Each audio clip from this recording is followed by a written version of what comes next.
Today, we'll be talking about how distractions can prevent us from finding love and building life affirming connections.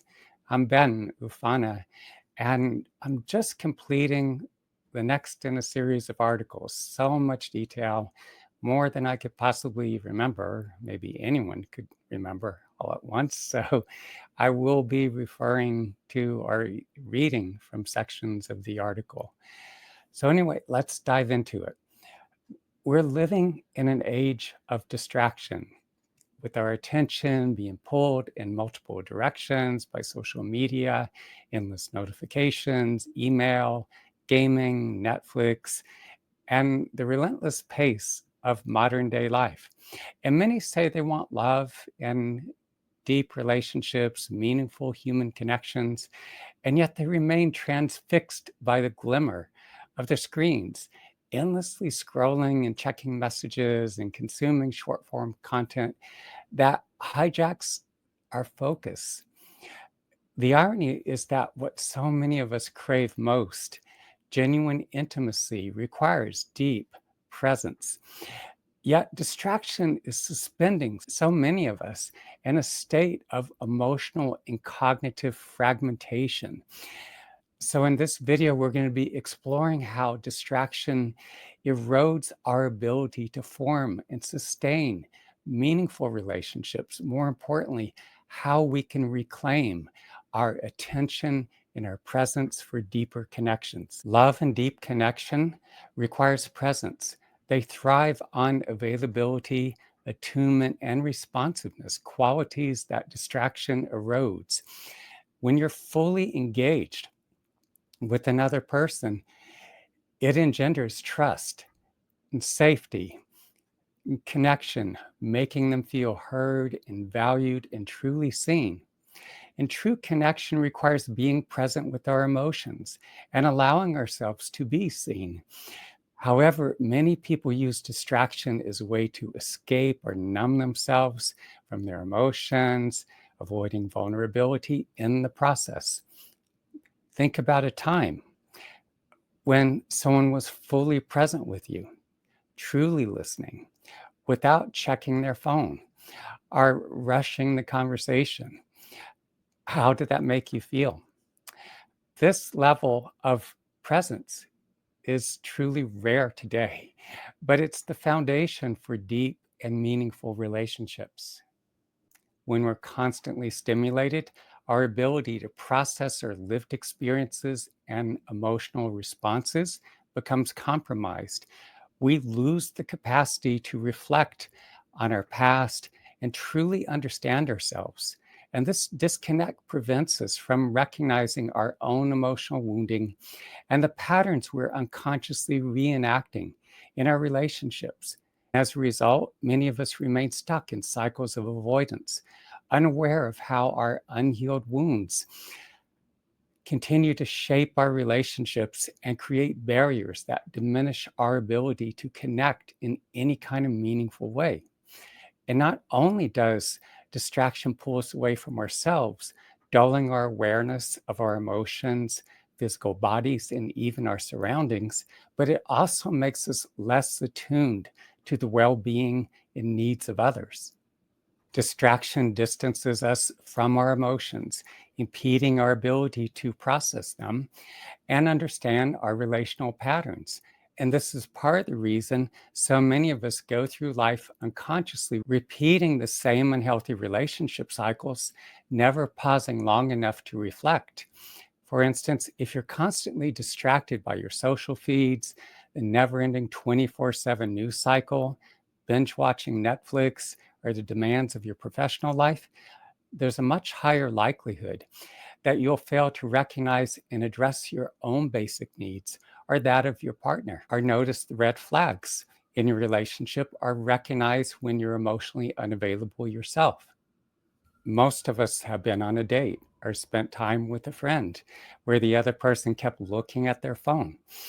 And let's be honest, we've probably done it ourselves. It creates an uncomfortable distance, making you feel unimportant, like you're competing for their attention. When people are texting, checking notifications or scrolling through their feeds, they're only half listening. And when we're constantly distracted, superficial conversations take the place of meaningful dialogue. And with what feels like endless options pulling at our attention, the fear of missing out on social media, entertainment, work, or potential hookup makes people hesitant to fully invest in one person, leaving connections shallow and unsatisfying. Excessive consumption of social media, short form videos, and rapid dopamine hits alters the biochemical makeup and neurostructure of our brains, further exacerbating our impatience, restlessness, and attentional deficits. This makes it harder for us to tolerate the natural pace of face to face relationships that occur in real time. Love takes time to develop, but many people have become so conditioned to instant gratification that it often shuts down the possibility of deep and meaningful connections. Family, friends, and couples often share the same space, but are mentally elsewheres, checking their phones at dinner, distracted during conversations, or multitasking instead of truly engaging. And when the people we're with, whether friends or family or an intimate partner, feel unheard or unseen, the emotional connection weakens, often leading to frustration, resentment, and loneliness.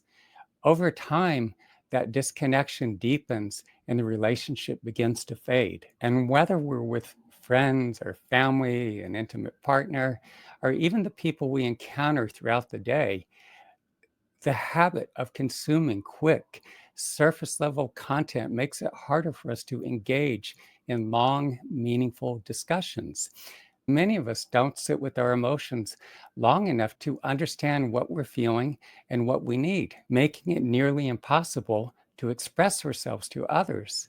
And without depth, relationships become shallow and transactional. When we use distraction as an escape, we tend to avoid the tough but essential conversations. Instead of addressing issues in our relationships, we're more likely to numb out with Netflix or scroll through our social feeds or busy ourselves in our work, allowing unresolved tension to build. Distraction conditions us to avoid the very issues we'd rather not face, along with the uncomfortable emotions they bring up. But real intimacy requires presence, even through discomfort. The dating apps that so many of us rely on in our search for love or hookups flood us with seemingly endless options, creating the illusion that there is always someone better just around the corner.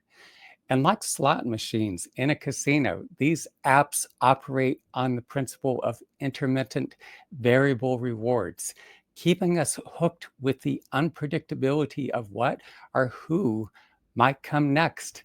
Not only are they highly addictive, but they also encourage a shopping mentality rather than deep, intentional connection. We can easily become addicted to swiping, but the constant chase for novelty prevents us from forming deep, genuine bonds with the people we meet. When the initial excitement fades with someone we've been seeing, boredom sets in. And instead of investing in emotional depth, we start looking for the next dopamine hit, trading real connection for that fleeting rush of someone new. Focus on depth. Instead of chasing endless novelty, ask yourself, am I truly present with the person in front of me? Shifting your attention from who's next to who's here allows for deeper and more meaningful connections to unfold. The issue isn't just that we're on our devices while in the company of others, it's that we're spending so much time tethered to them, endlessly consuming digital content. All the input we take in, whether from the digital world or real life, along with the emotions stirred, needs to be processed and digested. But when we're flooding our minds with inordinate amounts of digital media, we end up overwhelming our brain's natural processing capacity.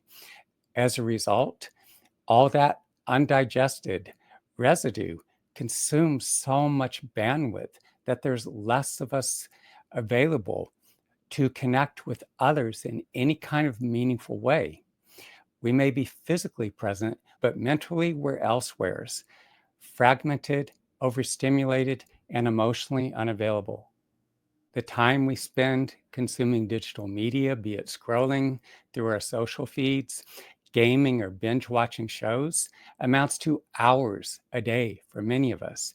And this comes at the expense of essential activities, such as preparing healthy meals, getting adequate sleep, exercising, being out in nature, or spending quality time with family, friends, an intimate partner, or just even getting out and connecting with new people who could play a valuable role in our lives.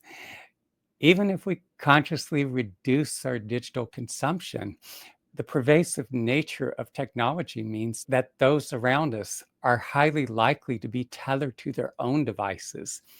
Our collective immersion in the digital realm leads to less engagement with one another, contributing to the pervasive sense of isolation and loneliness that so many of us are experiencing. It's important for us to be mindful, making a concerted effort to strengthen focus and presence. Start small by putting your phone away during conversations. Listen deeply, striving to be more fully present with the person in front of you, giving them your undivided attention, making eye contact, and not just absorbing their words, but also their tone and body language and emotions. Train yourself to listen to understand rather than just waiting for your turn to speak. And when you focus on the other person without distractions, you create the space where they feel truly heard, valued, and emotionally safe. Over time, making deep listening a habit strengthens your connections and deepens intimacy in all of your relationships. Cultivate mindfulness by training your brain to tolerate stillness and deep engagement with others. Be intentional about your use of technology by cutting back on mindless scrolling and the endless consumption of short form content. Instead of automatically reaching for your phone, replace your digital fix with real world experiences, like engaging with others through direct eye contact, having meaningful conversations with friends, family, your intimate partner, and even people you meet along the way. And again, get out and spend time in nature. Create tech free rituals by setting aside dedicated time for distraction free meals with your partner or friends or family. Schedule unplugged quality time for deep conversations and activities that encourage genuine connection. Small changes like these help to retrain your brain to be present, making space for more fulfilling interactions in relationships. With so much pulling at us, journaling, working with a therapist, and taking time to reflect are all essential ways of reconnecting with ourselves.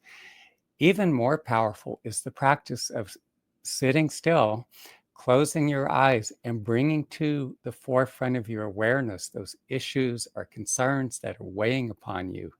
As you do so, notice how you feel in response to, again, whatever issues or concerns. What do you feel? Where are these feelings situated in your body?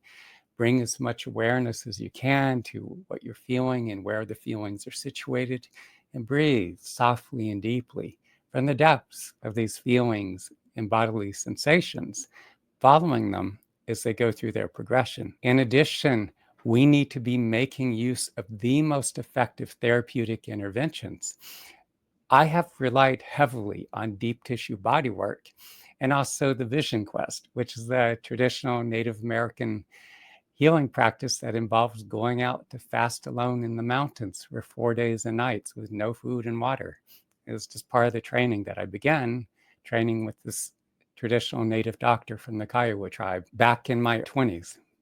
And having gone through so many vision quests, I'm able to work as a conduit, allowing this extraordinarily powerful presence to work through me to help those I work with reconnect with their own authentic core. Distraction doesn't just prevent us from being productive, it can also preclude the possibility of deep and meaningful love. And the question we need to be asking ourselves is, am I going to let distractions rob me of the relationships and love I truly need and desire? And keep in mind that true intimacy is built in the moments that we choose connection over distraction.